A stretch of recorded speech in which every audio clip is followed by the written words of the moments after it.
Hello guys! Kumusta kayong lahat? It's me, Happy Cats 8. Welcome back to my channel!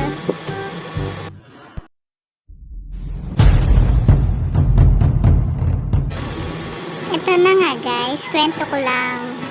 Meron kasing bumili sa akin. Ayan, naglilinis kasi ako dyan sa may harap ng tindahan. So yung bumili na to, hindi ko pa kinuha yung pera niya. So, naiwan dyan si pera. So, hindi ko pa nga nakuha yung pera kasi parang nakaupo pa ako dyan. Meron lang kasi akong tinatapos na gawin. Kaya, yung pera naka-standby lang siya dyan. Kaya, maya-maya, merong dumating. 12 seconds later. So, iyan na nga, dumating na siya. Ang totoo niyan, nagpapabariya ng 50 pesos niya. So, nakalimutan ko na tong si pera na to na nandun pa. Kaya pagmasdan nyo kung paano niya yan pag-i-interesan.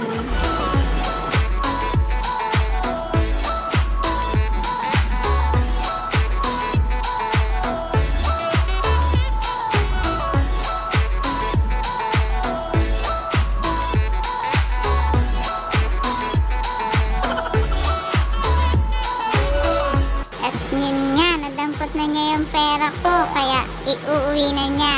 Salamat daw sa akin at salamat sa panonood.